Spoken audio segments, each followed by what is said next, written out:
히브리서는 작자 미상입니다. 그럼에도 불구하고 이 히브리서는 읽으면 읽을수록 너무 귀하고 과연 히브리서가 없었으면 이렇게 예수님을 온전히 드러낼 수 있었을까 할 정도로 주옥과 같은 말씀들이 가득합니다. 특히 어제부터 계속해서 묵상하고 있는 참마음과 온전한 믿음이라는 것은 우리가 평생 풀어야 할 숙제일 수도 있습니다. 이 히브리서 저자는 이 참마음과 온전한 믿음에 대한 근거를 바로 19절에 있는 예수의 피로 두고 있습니다. 그분께서 우리들에게 새로운 살 길을 놓아주셨다는 것이고, 그 새로운 살 길의 피로써 우리들을 아론의 제사장처럼, 아론의 아들들처럼 그렇게 피로 뿌리고 새롭게 해주셨다는 것을 말씀하셨습니다. 그런데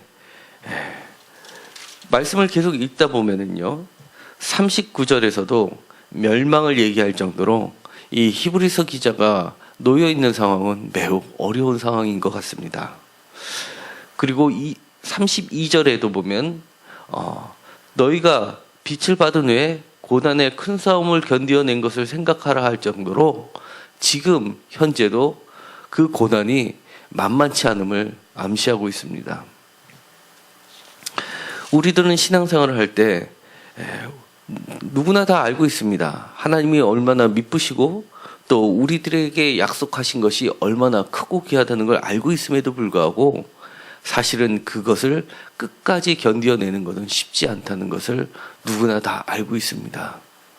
저도 시험의 정도가 어떠냐에 따라서 과연 끝까지 견뎌낼 수 있을까라고 생각하면 두렵기 짝이 없습니다. 그래서 우리가 국가와 세계 평화를 위해서 함께 기도해야 하는 것 중에 하나가 나 자신 혼자만의 믿음이 좋으면 얼마나 좋겠습니까? 하나님께서 우리 주변을 둘러싸고 있는 울타리들이 여러 겹이 있습니다. 그것을 위해서 우리는 함께 기도해야 될 줄 압니다.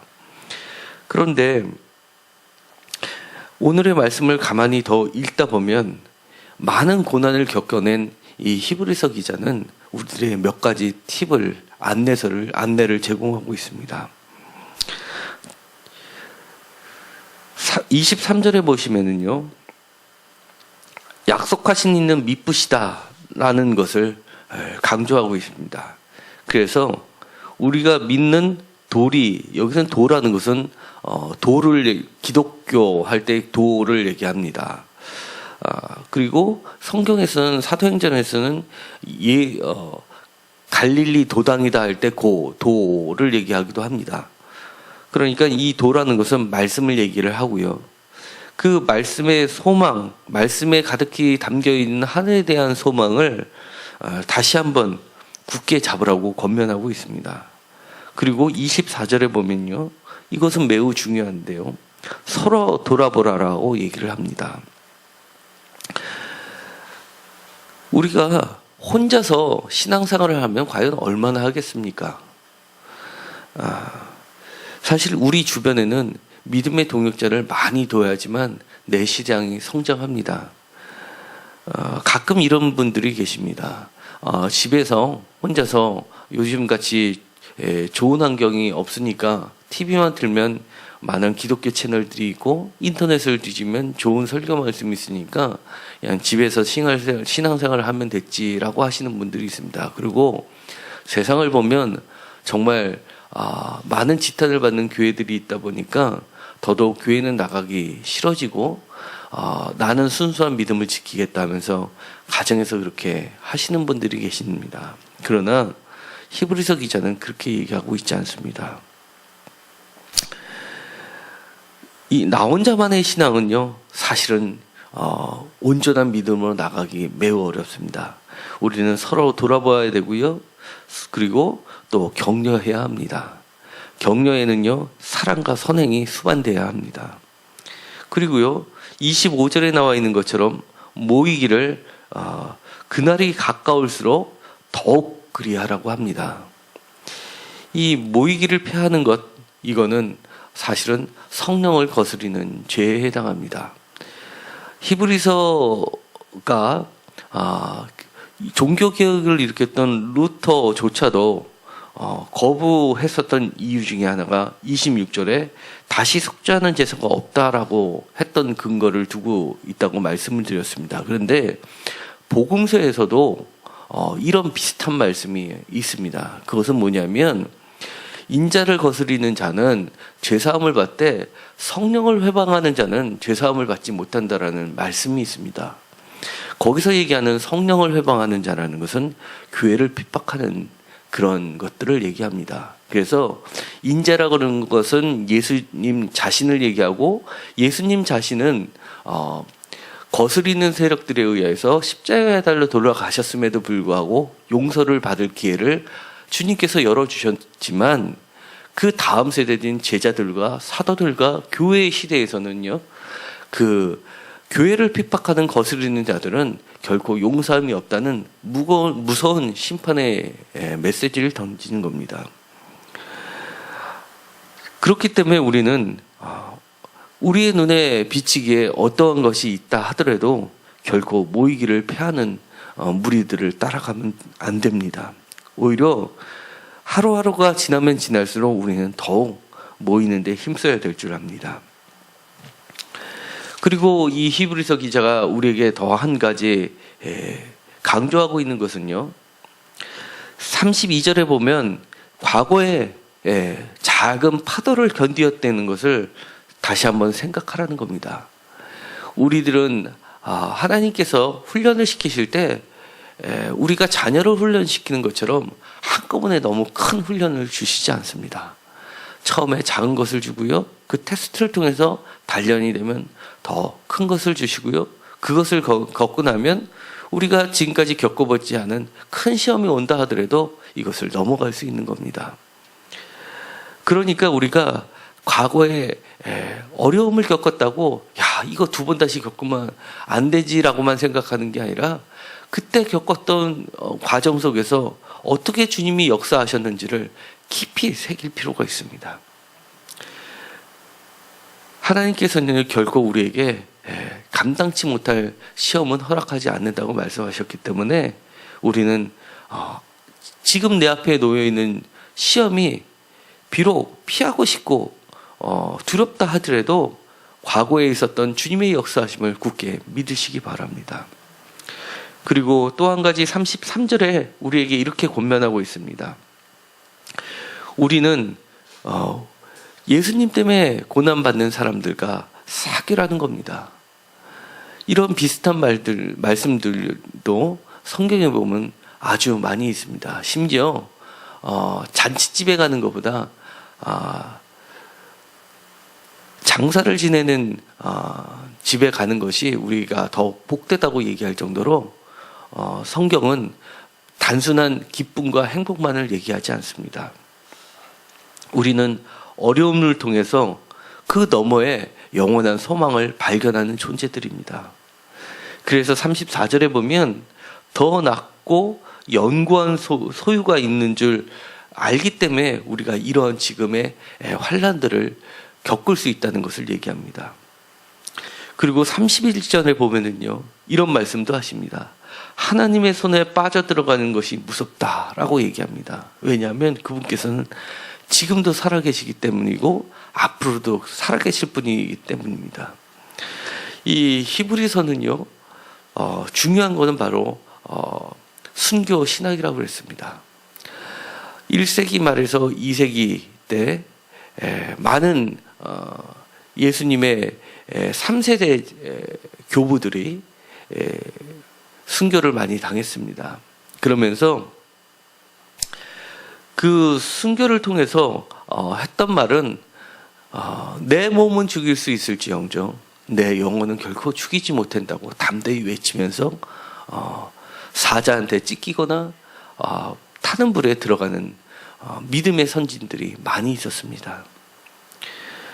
이것은 바로 우리가 지금 내 앞에 있는 세상의 무서움보다도 살아계신 하나님의 존재가 더 무섭다는 것을 알고 단순히 무서운 것이 아니라 36절에 보면 인내가 하나님의 뜻을 행한 후에 약속하신 것을 받게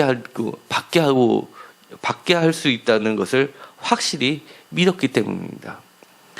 38절에 보면요, 나의 의는 믿음으로 말미암아 살리라라고 했던 말씀은요, 하박국서 2장 3절 4절에 나와 있는 말씀입니다. 하박국서 2장 4절은요, 로마서에서 바울이 굳게 잡았던 말씀이기도 하고요, 갈라디아서에서 바울이 굳게 잡았던 성경의 말씀입니다. 하박국서 2장 4절을 잠깐 읽도록 하겠습니다. 한 목소리로 읽겠습니다. 보라, 그의 마음은 교만하며 그 속에서 정직하지 못하나 의인은 그의 믿음으로 말미암아 살리라. 이렇게 되어 있습니다. 그런데 요게 이제 의인은 그의 믿음으로 말미암아 살리라 해서 그의라는 말은요, 자신의라는 말로 바꿀 수가 있습니다. 원어로 보면요, 특히 70인역 같은 경우에는 자신의 이렇게 되어 있습니다. 이 말씀이 왜 그러냐면 북이스라엘도 망하고 남유다도 망하면서 하나님을 믿는 백성들 그리고 의로웠던 사람들도 같이 멸망의 길로 빠지게 되었습니다. 그러자 하박국서는 새로운 희망을 그들에게 제시를 합니다.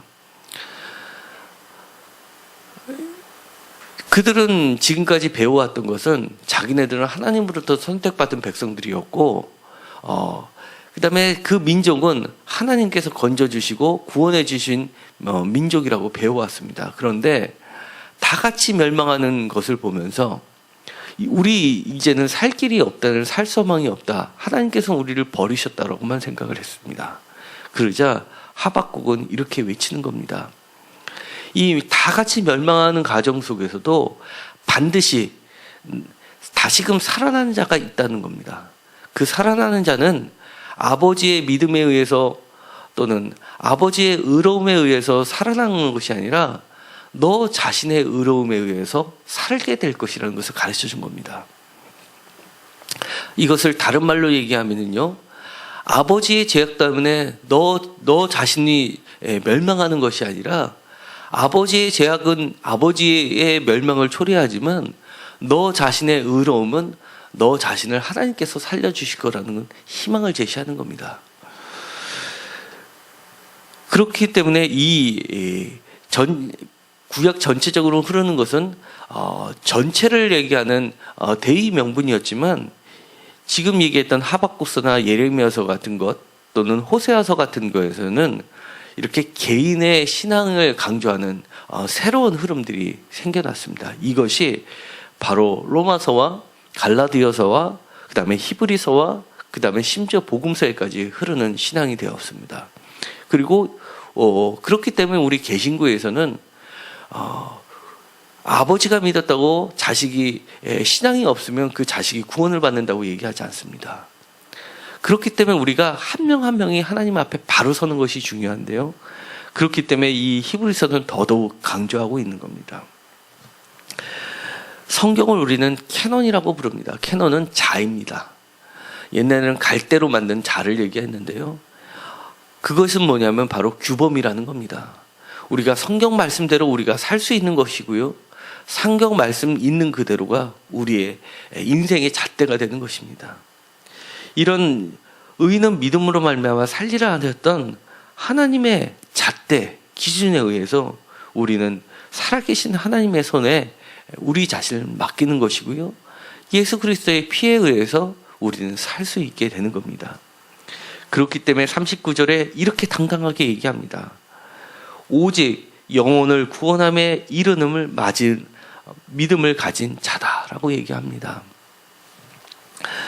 오늘의 이 말씀은 매우 추상적으로 들릴 수밖에 없습니다. 왜냐하면 우리들이 우리 자신을 흔드는 시험이라는 것은요, 사실 오늘날에는 경제적인 어려움이나 육체적 질병이 오거나 아니면 여러 가지 가정의 풍파가 오거나 불화가 왔을 때 우리 자신을 흔듭니다.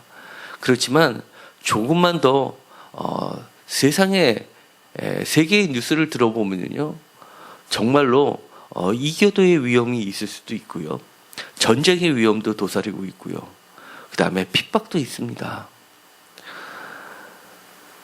오늘 읽었었던 이 말씀이 언젠가는 정말 우리 자신을 영원한 생명으로 이끄는 그런 귀한 밑거름의 시간이 되었으면 좋겠습니다.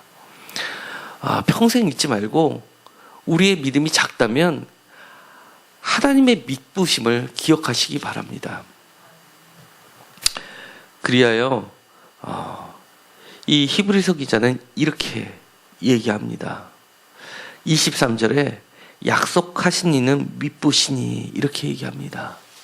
그래서 우리가 믿는 기독교라는 말씀은 그 소망을 움직이지 않는 하나님의 믿부심에 두는 것입니다. 그것을 우리가 닷을 놓는 배와 같이 비교할 수 있습니다. 오늘 읽었던 이 말씀을 평생 잊지 않고 마음에 새기고 인생의 규범으로 삼는 귀한 시간이 되기를 간절히 소망합니다. 기도드리겠습니다. 하나님, 저희들에게 많은 풍요로움을 허락해 주셨습니다. 그 풍요로움이 오히려 우리의 신앙을 잃어버리는 풍요로움이 되지 않게 하시고, 하루하루를 하나님의 말씀을 읽으면서 그 말씀을 마음판에 새기고 인생의 규범으로 삼게 하여 주옵소서. 언제 어느 순간 우리에게 닥쳐올 어떤 환난과 위험이 있다 하더라도 오늘에 읽었었던 하나님께 주셨던 온전한 믿음을 인내로써 견디어내어 확실한 소망을 영원한 소유를 획득하는 자들이 모두 되게 하여 주옵소서. 예수님의 이름으로 기도드렸습니다. 아멘.